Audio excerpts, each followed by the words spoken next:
What's up, assholes? BP here, and today do I have a story for you. We are going to be talking about a guy named Mr. Baker. And what did Mr. Baker do? Well, I will tell you here in just a moment. But yeah, first I wanted to just let you know that I can't make this video very lengthy because, well, I have a real job. I actually do not make money off of YouTube. Surprise, surprise. So yeah, respect it, bro. Respect it. It's like that freaking South Park episode where they're having like a bro down, and they're like, "Sup, bro?" Here, I'll show it to you. It's this right here. Sup, Let's bro? go, Sondheim. Wipe the street with his punk ass. What makes you the authority, bro? West Side Story, bro. What brony time, bro? What bro? Anyway, they just keep going. What, bro? What? Sup, bro? Sup? Anyways, yeah. Anyways, so yeah, I gotta freaking go to work tomorrow, man.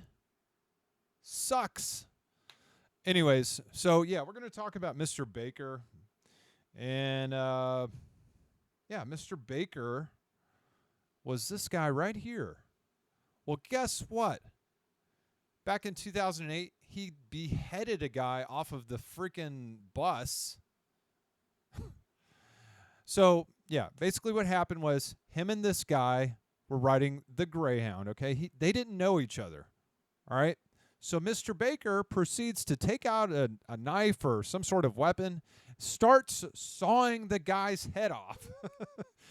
Freaking starts playing with the guy's guts after he killed him. And he's like, ah! One of the most gruesome and brutal murders of modern history. And yeah, so take a wild guess. What happened to him? Well, he goes to a mental hospital. They keep him for a few years, and in 2017, they released this guy. Anyways, yeah, I'm a little bit late on the news. I get it, but I was on Reddit the other day, and somebody had brought it up in conversation, and they're like, yeah, that guy, I don't know if you guys remember him, but he killed a guy by chopping his head off on a bus. And I was like, oh, shit, yeah, I remember that guy. They're like, yeah, they released him. It's like, oh, wow. But, yeah, I mean, I guess it's pretty common for, like, the most gruesome, awful killers to be kept in, mental wards, mental hospitals. I mean, I think about, what was it, The Silence of the Lambs with Hannibal Lecter.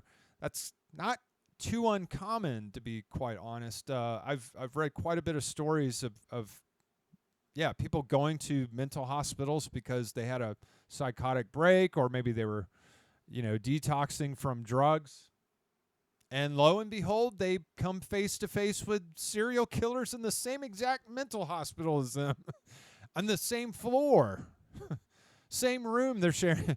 I mean, they could be in the designated play area, whatever it's called, where you play cards and chit chat and stuff. Anyways, don't ask me how I know that, because yeah, I have detoxed before, and it was no fun because I had to spend some time at the VA, man, at the VA mental facility.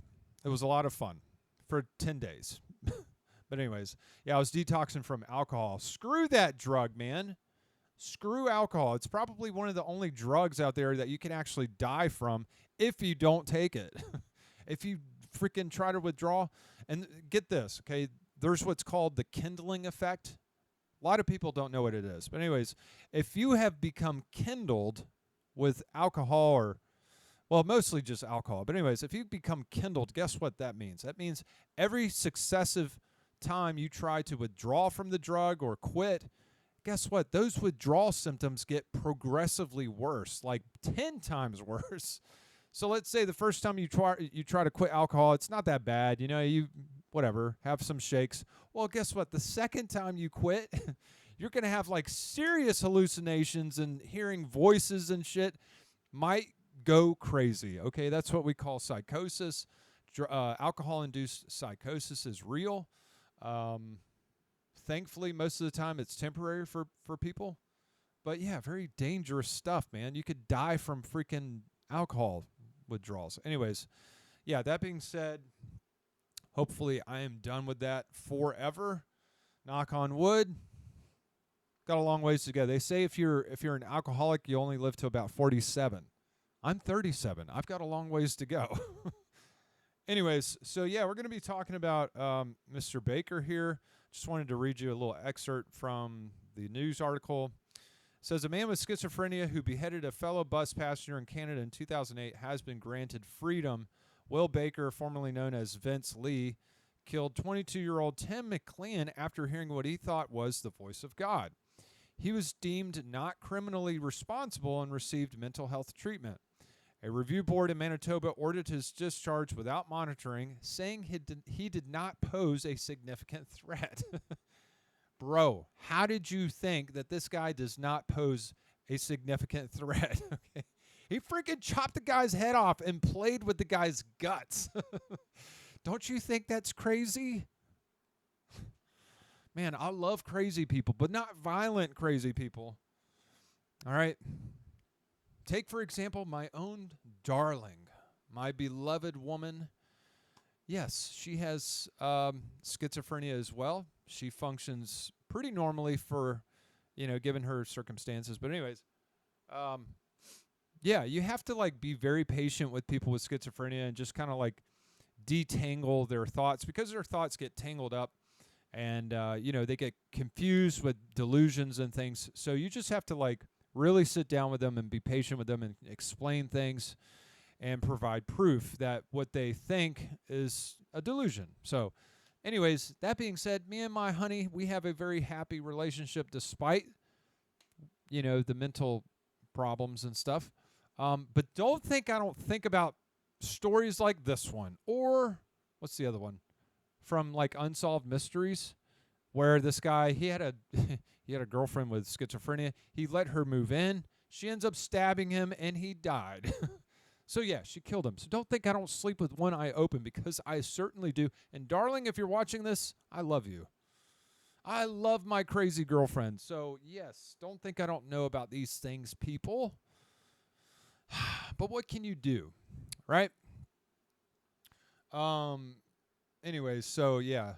If you have a family member or a loved one who has schizophrenia, make sure you are very patient with them, because they have feelings too. They function very normally, and you would never know somebody has schizophrenia unless they disclose that to you. But yeah, just imagine with me for a moment this guy here, taking the head of his enemy like this, like it's freaking Medusa, just chops the head off, and it's on a Greyhound bus, and he's like, "Look at me, man. Yeah." That's disturbing.